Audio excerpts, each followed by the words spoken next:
দর্শক এই মুহূর্তে অবস্থান করছি বাইতুল মোকাররমের সামনে। আর আপনারা জানেন যে ইসলাম বিদেশি নারী বিষয়ক সংস্কার কমিশন এবং তাদের প্রতিবেদন বাতিলের দাবিতে এবং ভারতে মুসলিম নির্যাতনের প্রতিবাদে বা জুমার নামাজ পরপরে কিন্তু খেলাফতে মজলিস ঢাকা মহানগরীর নেতৃবৃন্দ এই বিক্ষোভ মিছিলের আয়োজন করেছে। তারা বিক্ষোভ সমাবেশের আগেই কিন্তু তারা বক্তব্য দিয়েছে এবং যেমনটি জানিয়েছে যে ভারতে যে মুসলিম নির্যাতন হচ্ছে সেই বিষয়ে মোদী সরকারকে হুঁশিয়ারি দিয়েছেন। সেই সাথে ভারতীয় যেসব পণ্য বাংলাদেশে বিক্রি হয় সেই পণ্যগুলো বয়কটের ডাক দিয়েছেন। সেই সাথে ইসলাম বিদেশি নারী বিষয়ক সংস্কার কমিশনের যে প্রতিবেদন জমা দিয়েছে সেই প্রতিবেদন বাতিলের দাবিতেই কিন্তু জুমার নামাজ পরপরই এক বিশাল বিক্ষোভ সমাবেশের আয়োজন করেছে।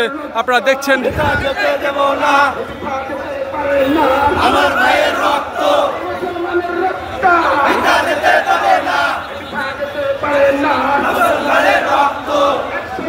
দর্শক অসংখ্য খেলাফতে মজলিসের নেতাকর্মীরা অংশগ্রহণ করছে মিছিলের সামনে। কিন্তু আমরা একটু আপনাদেরকে দেখানোর চেষ্টা করছি, দেখছি যে অসংখ্য পুলিশ সদস্য মোতায়েন করা হয়েছে।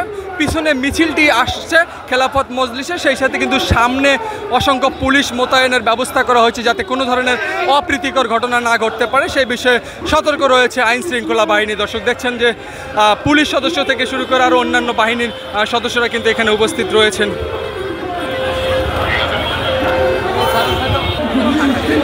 দর্শক দেখছেন মিছিলটি কিন্তু এই মুহূর্তে অবস্থান করছে পল্টন মোড়ে। পল্টন মোড় থেকে পুনরায় আবার বাইতুল মোকাররমের দিকে রওনা দেওয়া শুরু করেছে। দেখছেন যে পুরো মিছিলটিতে স্লোগানে মুখরিত হয়েছে এবং তারা নারী বিদেশি সংস্কার কমিশনকে বাতিলের দাবিতে এবং ভারতীয় যে মুসলিমদেরকে নির্যাতন এবং নিপীড়ন করা হচ্ছে সেই প্রতিবাদে কিন্তু আজকের এই বিক্ষোভ সমাবেশ আয়োজন করেছে।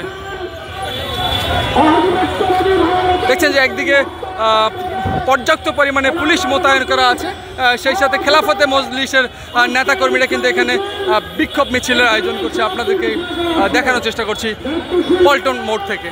আমরা আজকে এখানে খেলাফত মজলিসের উদ্যোগে যে বিক্ষোভ মিছিল হয়েছে, বিক্ষোভ মিছিলের মাধ্যমে আপনারা দেশবাসী অবশ্যই অবগত রয়েছেন যে বর্তমানে তথাকথিত নারী সংস্কার কমিশনের নামে অন্তর্বর্তীকালীন সরকারের একটি কমিশন তারা গঠন করেছে। সেখানে অবৈধ কিছু নারী তারা নারী সংস্কার কমিশনের নামে এদেশের নারীদেরকে তারা উলঙ্গপনা বেহাঙ্গপনা এবং কি এদেশের আমাদের ধর্মীয় যে কালচার এবং সংস্কৃতি রয়েছে সেগুলো বিনষ্ট করার জন্য তারা একটি সংস্কার উত্থাপন করেছে, যেটা হচ্ছে তথাকথিত নারী সংস্কার কমিশন। এই কমিশনের মধ্য দিয়ে তারা এদেশের যারা পতিতাবৃত্তি করে, যারা বেশ্যাবৃত্তি করে তাদেরকে তারা শ্রমিক হিসেবে ঘোষণা দেওয়ার জন্য তারা সরকারের কাছে আবেদন রেখেছে। যে আবেদনটা সম্পূর্ণ কোরআন সাংঘর্ষিক, এদেশের সামাজিক সাংঘর্ষিক এবং কি এদেশের আইনিভাবে এটা সাংঘর্ষিক। সুতরাং এই আইন যদি বাস্তবায়ন হয় তাহলে আমরা মনে করি দেশের যে সামাজিক যে সংস্কৃতি রয়েছে সেগুলো বিনষ্ট হবে এবং কি দেশের মধ্যে বেশ্যাবৃত্তি পতিতাবৃত্তি সেটা এগুলো অফেনলি চলাফেরা হতে থাকবে।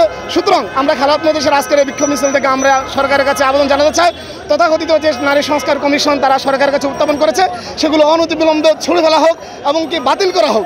সাথে সাথে যে নারী ইসলাম যে নারীর যে অধিকার দিয়েছে এবং যে মর্যাদা দিয়েছে সেই অনুযায়ী যদি নারীর যদি অধিকার যদি আমাদের দেশের মধ্যে যদি বাস্তবায়ন করা হয় তাহলে নারীরা তারা যে মর্যাদা পাচ্ছে সেই অনুযায়ী তারা আরও যথাযথ মর্যাদা পাবে। এটাই হচ্ছে ইসলামের শিক্ষা এবং আমরা সেই দাবিটুকু আজকে এই বিক্ষোভ মিছিলের মাধ্যমে আমরা করতে চাই।